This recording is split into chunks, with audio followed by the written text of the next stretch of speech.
अस्सलाम वालेकुम। I am Sibtain Ali. जिस तरह के आपके इल्म में है कि Punjab enforcement and regulatory authority, जिसे हम पैरा भी कहते हैं, उसने जॉब्स अनाउंस की हैं एक बड़ी तादाद में, इन्फोर्समेंट ऑफिसर की और इन्वेस्टिगेशन ऑफिसर की। ये एक नया डिपार्टमेंट है, एक नई अथॉरिटी है और इसमें नंबर ऑफ जॉब्स भी बहुत ज्यादा हैं और कोई भी डिग्री होल्डर इसके लिए अप्लाई कर सकता है।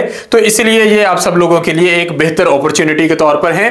तो आज हम इस वीडियो में डिटेल में बताएंगे कि इसमें अप्लाई करने की लास्ट डेट क्या है, कैसे अप्लाई करना है, एलिजिबिलिटी क्राइटेरिया क्या है, एज लिमिट क्या है, डोमिसाइल और पोस्टिंग से रेलेवेंट इंस्ट्रक्शंस क्या हैं और डिवीजन वाइज वैकेंसी की डिटेल्स क्या हैं। वीडियो में तमाम इंफॉर्मेशन मुकम्मल डिटेल से बताई जाएगी। वीडियो को एंड तक देखिएगा ताकि आपको मुकम्मल रहनुमाई मिल सके। तो सबसे पहले आप ये ऐड देखिए। तो यहां पर दो तरह की जॉब्स हैं। एक जॉब है इन्फोर्समेंट ऑफिसर की, ईओ। ये 14 स्केल है, इनकी पे भी अच्छी होगी, यानी कि 14 स्केल की इनको पे मिलेगी, साथ इनको स्पेशल पैरा अलाउंस मिलेगा। इसकी 299 वैकेंसीज हैं। दूसरी जॉब है इन्वेस्टिगेशन ऑफिसर की, आईओ कहते हैं इसे। ये इसका 11वां स्केल है और साथ ही इनको स्पेशल अलाउंस मिलेगा, स्पेशल पैरा अलाउंस। और ये जस्ट ट्रेनिंग पीरियड को निकालना, बाकी रेगुलर जॉब में इनको ये अलाउंस मिलता रहेगा। तो इसकी 220 वैकेंसीज हैं। कुल मिला के ये 519 वैकेंसीज बनती हैं, जो एक बहुत बड़ी तादाद है। अब क्वालिफिकेशन क्या है, और ये मेन पॉइंट है। क्वालिफिकेशन की बात करें तो बैचलर्स डिग्री ऑनर्स में मांगी गई है, यानी कि बीएस ऑनर्स मांगा गया है। 16 इयर्स ऑफ एजुकेशन, यानी कि बैचलर से मुराद यहां पर बीए बीएससी नहीं बल्कि 16 इयर्स ऑफ एजुकेशन है। बैचलर्स डिग्री ऑनर्स यानी कि बीएस ऑनर्स मांगा गया है, या फिर आपके पास 16 इयर्स ऑफ एजुकेशन हो तो आप इसके लिए एप्लीकेबल हैं। ऊपर वाली पोस्ट के लिए भी और नीचे वाली पोस्ट के लिए भी क्वालिफिकेशन लेवल सेम है। दूसरी एक इसके लिए एक रिक्वायरमेंट मांगी गई थी कि आपके पास ड्राइविंग स्किल होनी चाहिए, मोटरसाइकिल, कार, एलटीवी की, इनमें से कोई भी। लेकिन अब ये जो डिमांड है वो खत्म कर दी गई है, इसकी बाद में अपडेट आई थी। तो अब आपके पास अगर ये रेलेवेंट क्वालिफिकेशन है तो आप इसके लिए एप्लीकेबल हैं। तो जो लोग भी ये वीडियो सुन रहे हैं और जिनके पास 16 इयर्स ऑफ एजुकेशन है, उनके अपनी या उनके बहन भाइयों में से किसी की या फिर उनकी फैमिली में से किसी की भी, तो वो इस पर एप्लीकेबल हैं, तो कोई भी इस पर अप्लाई कर सकता है। अब इसमें फिजिकल स्टैंडर्ड्स क्या हैं, क्योंकि चूंकि ये रेगुलरिटी अथॉरिटी है तो इसमें बहुत ही स्टैंडर्ड चीजें रखी गई हैं। जिस तरह फिजिकल स्टैंडर्ड्स कुछ दिए गए हैं। मेल के लिए BMI 27 मांगा गया है, यानी कि जो बॉडी मैस इंडेक्स होता है वो 27 मांगा गया है। हाइट मेल के लिए 173 सेंटीमीटर और फीमेल की 162 सेंटीमीटर रिक्वायर्ड की गई है। रनिंग 1 मील की रनिंग होगी। मेल को टाइम दिया जाएगा 9 मिनट्स का, फीमेल को टाइम दिया जाएगा 14 मिनट्स का। ये इन्फोर्समेंट ऑफिसर के लिए। चेस्ट मेजरमेंट जो मेल की होगी वो नॉन एक्सपेंडेड यानी कि नॉर्मल हालत में 34 इंचेस है और एक्सपेंडेड हालत में 36 और अबव है, जो कि फीमेल के लिए इसकी रिक्वायरमेंट नहीं दी गई। आई साइट की जो डिमांड है मेल फीमेल के लिए, एक तो विद ग्लासेस 6x6 होनी चाहिए, यानी कि सारे जो उसमें चीजें क्लियर नजर आती हो। दूसरा कलर ब्लाइंड नहीं होना चाहिए, कलर ब्लाइंड इसके लिए एलिजिबल नहीं है। तो ये फिजिकल स्टैंडर्ड्स हैं इन्फोर्समेंट ऑफिसर के। कमोबेश यही फिजिकल स्टैंडर्ड्स इन्वेस्टिगेशन ऑफिसर के हैं, बस थोड़ा सा फर्क यह है कि यहां पर जो रनिंग है वो मजीद स्ट्रिक्ट है। वहां पर मेल को 9 मिनट दिए जाएंगे, यहां पे 8 मिनट है। वहां पे फीमेल को 14 मिनट दिए गए हैं और यहां पे 12 मिनट है। बाकी हाइट सेम है दोनों में। जो चेस्ट मेजरमेंट है मेल के लिए वो सेम है और आई विजन जो है, आई साइट और कलर ब्लाइंडनेस ना होने की जो शर्त है वो भी सेम है। तो ये इसके में फिजिकल स्टैंडर्ड्स हैं जो रिक्वायर्ड हैं। एज की बात करें तो 23 से 32 इयर्स की एज जो डिमांड की गई है, यानी कि मिनिमम एज 23 होनी चाहिए, मैक्सिमम एज 32 होनी चाहिए। कौन अप्लाई कर सकता है, किस तरह का डोमिसाइल हो तो आप इसके लिए एप्लीकेबल हैं। तो पंजाब की किसी भी डिवीजन का अगर आपके पास डोमिसाइल है तो आप एप्लीकेबल हैं, क्योंकि तमाम डिवीजन में सीटें आई हैं। तो आपने अपनी रेलेवेंट डिवीजन में चूंकि अप्लाई करना है तो उसके अकॉर्डिंग आपके पास उसका जो डोमिसाइल है वो होना चाहिए। पोस्टिंग कहां पे होगी, वैसे तो अथॉरिटी है उनके पास, ये है इख्तियार कि वो आपको कहीं भी पोस्ट कर दें पूरे पंजाब में, लेकिन ज्यादा चांसेस ये हैं कि वो आपको आपकी डिवीजन में ही पोस्ट करेंगे कि जहां पर आपने अप्लाई किया है, जहां से आपकी सिलेक्शन हुई है। लेकिन बाद में ये चेंज भी हो सकती हैं चीजें, तो ये पैरा जो है ये इस सिलसिले में तमाम अथॉरिटीज रखता है। अब इसमें वैकेंसीज की अगर हम डिटेल चेक करें तो 10 की 10 डिविजन्स की यहाँ पे डिटेल है हमारे पास, 14 स्केल की भी और 11 स्केल की भी। आप देख सकते हैं बहावलपुर में ये 27 और 19 है, डीजी खान में 30 और 22 है, ये सारी की सारी यहाँ पर शो हो रही है। इसी तरह फैसलाबाद में 31 और 22 है, यानी कि आप इस तरीके से चेक कर सकते हैं। रावलपिंडी में 45 और 32 है, लाहौर में ज्यादा सीटें हैं 54 और 45 है, यानी कि एट द एंड हमारे पास 14 स्केल की इन्फोर्समेंट ऑफिसर की 299 सीट्स हैं और इन्वेस्टिगेशन ऑफिसर की 220 सीट्स हैं। तो आप इसके लिए एप्लीकेबल हैं। एप्लीकेबल होने के लिए, अप्लाई करने के लिए सबसे पहले आपने इस एड्रेस पे जाना है jobs.punjab.gov.pk, यहां पर आपने जाके रजिस्टर हो जाना है और अपनी यहां पर सारी की सारी जो इंफॉर्मेशन है वो आपने सही तरीके से एंटर करनी है और अपना सारा प्रोसेस जो है वो यहां पर मुकम्मल करना है। अगर आप कोई भी इंफॉर्मेशन मिस करेंगे तो आपकी जो एप्लीकेशन है वो कंप्लीट नहीं होगी। जब आपने ये अकाउंट क्रिएट कर लेना है तो एप्लीकेंट क्या करेगा कि वो अपना सारे का सारा फॉर्म जो है, एप्लीकेशन फॉर्म, वो फिल करेगा रेलेवेंट पोस्ट के अकॉर्डिंग और उसमें अपना बाकी का डाटा ऐड करेगा, जिसमें उसका फोटो है, CNIC है, डोमिसाइल है, पुलिस वेरिफिकेशन सर्टिफिकेट है, ड्राइविंग लाइसेंस की जो डिमांड है वो अब चूंकि कैंसिल कर दी गई है, पहले तो थी लेकिन अब वो नहीं है। तो इसके बाद आपने फी पे करनी है। सबसे पहली जो फी वो आपने पे करनी है, ये PSID आपने करना है तैयार, और ये PSID आपने पैरा के लिए करना है और इस PSID पर आप पहली फी पे करेंगे। सेकंड फी जो है वो बाद में पे करनी है, लेकिन वो सिर्फ उन लोगों की होगी जो रिटन टेस्ट के लिए क्वालिफाई करेंगे। लास्ट डेट जो अप्लाई करने की यहां पे लिखी हुई है वो 26 जनवरी लिखी हुई है, लेकिन अब ये चेंज हो चुकी है। अब हमारे पास 2 फरवरी जो है वो लास्ट डेट है अप्लाई करने की, तो आपने उसको फॉलो करना है। अब ये डाटा अपडेट हो चुका है तो हम उसी तरफ चलते हैं। यहां पर आपके पास सामने सिलेबस आ रहा है रिटन टेस्ट का। अगरचे रिटन टेस्ट बाद की बात है, रिटन टेस्ट से पहले आपको फिजिकल जो टेस्ट है वो क्लियर करने पड़ेंगे। जब आप फिजिकल टेस्ट क्लियर करेंगे तो आप PPSC के थ्रू रिटन टेस्ट के लिए अप्लाई करने के लिए एलिजिबल हो जाएंगे और उसकी अगेन फीस पे करनी होगी और फीस इनकी थोड़ी थोड़ी है।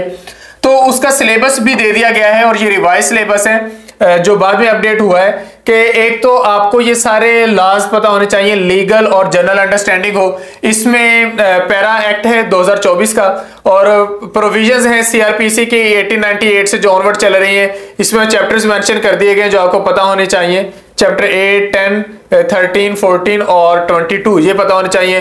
कॉन्स्टिट्यूशन ऑफ पाकिस्तान जो हमारा आईन पाकिस्तान है 1973 का, उसका पार्ट 2 और पार्ट 7 ये आपके सिलेबस का हिस्सा है। ये सारी की सारी चीजें आपको यहां से मिल जाएंगी punjablodge.gov.pk से या फिर para.punjab.gov.pk से। दूसरे नंबर पे हमारे पास वो डाटा आ जाता है जिसको तैयार करने का प्रोसीजर सेम वही है जो 1 पेपर का है, यानी कि 1 पेपर में जिस तरह काफी सारे सब्जेक्ट्स तैयार करने होते हैं तो ये वही चीजें हैं। इसमें जनरल नॉलेज है, इसमें cultural and governance history of Punjab है। इसके अंदर बहुत सारी चीजें हैं। जिस तरह अगर आप जनरल नॉलेज की बात करें तो इसमें जियोग्राफी है पंजाब की, इंपॉर्टेंट लोकेशंस हैं, बाउंड्रीज हैं, टोपोग्राफी है, फिजिकल फीचर्स हैं, क्लाइमेट और वेदर पैटर्न्स हैं, soil and vegetation, agriculture, natural resources, demographic and economic features और इन्वायरमेंटल इश्यूज, यानी कि फोकस किया गया है पंजाब को। फिर important places, important personalities, pre partition, post partition history, ये आपको पता होनी चाहिए। इसके बाद है cultural and governance history of Punjab, जिसमें आपको कल्चरल हिस्ट्री में पता होना चाहिए कि यहाँ पर जो मुस्लिम रूल रहा है, सिख रूल रहा है या कॉलोनियल पीरियड रहा है, उसमें कौन सी कल्चरल चेंजेस आई। और गवर्नेंस में ब्रिटिश राज है, पोस्ट पार्टीशन गवर्नेंस है पाकिस्तान बनने के बाद, और लोकल गवर्नमेंट्स का जो रोल है वो डिस्कस किया जाएगा। करंट अफेयर्स हैं, इसमें जो रिसेंट जितने भी इवेंट्स हो रहे हैं वो सारे के सारे कोई भी आपसे पूछे जा सकते हैं। Basic mathematics, everyday science, English language comprehension यानी कि बेसिक इंग्लिश ग्रामर आपको आनी चाहिए, और नॉलेज ऑफ ICT यानी कि इंफॉर्मेशन कम्युनिकेशन एंड टेक्नोलॉजी, ये इसमें आपसे चीजें पूछी जा सकती हैं। तो IT से रेलेवेंट क्वेश्चंस हो सकते हैं। तो ये सिलेबस है जो कि आपने तैयार करना है अगर आप रिटन टेस्ट के लिए क्वालिफाई कर जाते हैं और फिजिकल स्टैंडर्ड्स को मीट करते हैं। तो ये सिलेबस आपकी नजरों से गुजर जाएगा। इसके बाद ये एक इंपॉर्टेंट इंस्ट्रक्शंस आई थी, इंफॉर्मेशन आई थी, और ये बाद की अपडेट है। शुरू में कहा गया था कि अप्लाई करने की डेट है 26 जनवरी लास्ट, लेकिन बाद में अपडेट करके इसे कर दिया गया 2 फरवरी, यानी कि 2 फरवरी तक आप इस पे अप्लाई कर सकते हैं। फिर दूसरे नंबर पे इसका जो सिलेबस है वो रिवाइज किया गया था, तो सिलेबस हैज बीन रिवाइज्ड, ये आपके लिए एक नई बात है। और तीसरी इंपॉर्टेंट बात ये थी कि जो ड्राइविंग लाइसेंस की रिक्वायरमेंट थी वो खत्म कर दी गई है। तो अब ये 3 जो अपडेट्स हैं वो इसके अंदर हैं, जबकि बाकी की अपडेट्स वही हैं जो हम पहले एडवर्टाइजमेंट में मेंशन कर चुके हैं। अच्छा, इससे नेक्स्ट है test day schedule and instructions for candidates. Test day के लिए जो जनरल इंस्ट्रक्शंस है वो क्या है। अब टेस्ट डेट से मुराद ये है कि आपका वो जो रनिंग करवानी है या आपकी फिजिकल मेजरमेंट्स करनी है, तो आपने अटेंडेंस टाइम से 30 मिनट पहले पहुंचना है, अपने साथ अपनी पानी की बोतल लेकर जानी है। अटेंडेंस जो होगी वो सब ग्रुप्स की अलग अलग होगी, इन टाइम होगी, और आपकी जो रनिंग टेस्ट है वो इन टाइम शुरू हो जाएगा। हाँ, ये है कि वो उनकी तरफ से कोई देर हो जाए तो हो जाए, आपने देर नहीं करनी।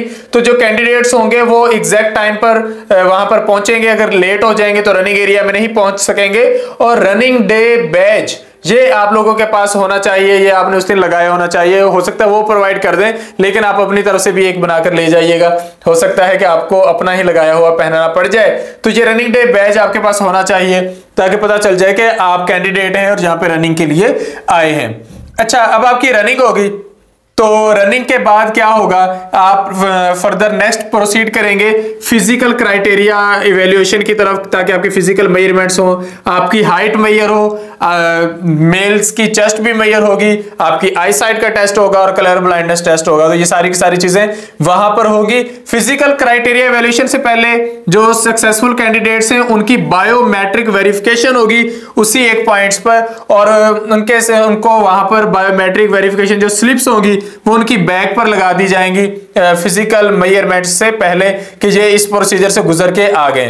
अब जो कैंडिडेट सक्सेसफुल होंगे उनकी लिस्ट पैरा जॉब पोर्टल पर अपडेट कर दी जाएगी, और उनको फर्दर एसएमएस भी आ जाएगा, ईमेल भी आ जाएगी, उनको पता चल जाएगा कि वो लोग इस प्रोसेस से गुजर चुके हैं। तो पहले नंबर पे आप लोगों की रनिंग होगी, फिर फिजिकल मेजरमेंट्स होंगी, और फिजिकल मेजरमेंट्स के बाद आप लोग क्वालिफाई करेंगे रिटन टेस्ट के लिए। और पहले आप फीस पे करके आएंगे अपनी, ये पहले जो पैरा पे आपने अप्लाई करना है, और बाद में आप फीस पे करेंगे पीपीएससी के थ्रू, और ये उस वक्त आपको मेंशन कर दिया जाएगा। 600 फीस होती है पीपीएससी की, तकरीबन 400-500 रुपए फीस होगी पैरा की, और इसके थ्रू आपने अप्लाई करना है। तो जो शॉर्ट लिस्टेड कैंडिडेट्स होंगे उनकी लिस्ट पीपीएससी को चली जाएगी, तो वो वहां पर फीस पे करके वहां पे रिटन टेस्ट के लिए अप्लाई करेंगे, और रिटन टेस्ट उनका होगा। So shortlisted candidates will pay the fee through PPSC generated challan form, और रिटन टेस्ट आपका होगा, आपको एसएमएस या ईमेल आएगी, आपने फीस पे करनी है। एक्चुअली इसमें दोबारा से अप्लाई करने की जरूरत नहीं है, और आपका जो अनाउंसमेंट है वो पीपीएससी की तरफ से आएगी, आपने उसकी साइट को चेक करते रहना है। जब ये हो जाएगा तो उसके बाद इंटरव्यू है। अब इंटरव्यू में क्या करेंगे, आपका साइकोलॉजिकल टेस्ट करेंगे, इंटरव्यू करेंगे, आपसे का इंट्रोडक्शन होगा और आपसे सारी की सारी इंफॉर्मेशन ली जाएगी, और इस तरह आपकी जो सिलेक्शन का जो प्रोसेस है वो कंप्लीट किया जाएगा। उसके बाद जो पैरा है वो अपॉइंटमेंट लेटर्स या बाकी के जो सारी चीजें हैं वो आपको प्रोवाइड करेगी, पहले ही जिस तरह नॉर्मल प्रोसेस चल रहा है, ईमेल के थ्रू और एसएमएस के थ्रू। तो इस तरह एक प्रॉपर सिस्टमैटिक वे में आप लोगों की सिलेक्शन होगी। पहले नंबर पे आपने अप्लाई करना है, जॉब्स के पोर्टल पे जाके अपने आप को रजिस्टर करना है, अकाउंट बनाना है, अप्लाई करना है। उसके बाद आप लोगों को एसएमएस ईमेल आएगी, और आपने रनिंग डे जो आपको मिले आपने उस दिन वहां पर टाइम पर पहुंच के रनिंग कंप्लीट करनी है। उसके बाद आपकी बायोमेट्रिक वेरिफिकेशन होगी वहीं पर, और वो आपकी कमर पर स्लिप पेस्ट करके आपको फिजिकल मेजरमेंट्स के लिए भेज दिया जाएगा। और फिजिकल मेजरमेंट्स के बाद जब आप लोग शॉर्ट लिस्ट हो जाएंगे, आपकी लिस्ट चली जाएगी पीपीएससी को, और साथ आपको भी मैसेज मिल जाएंगे। जब आपको मैसेज मिल जाएंगे तो आपने फौरी तौर पर 600 का एक चालान पे करना है, वो पीपीएससी की वेबसाइट से मिल जाएगा।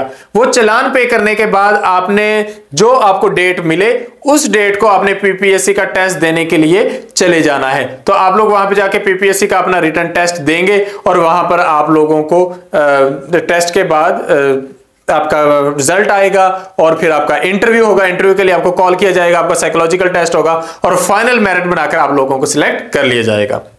तो उम्मीद है कि इस वीडियो में आपको तमाम क्वेश्चंस के आंसर्स मिले होंगे। अभी सारी चीजों में से एक चीज हमसे बहुत ज्यादा रेलेवेंट है, वो है रिटन टेस्ट की तैयारी।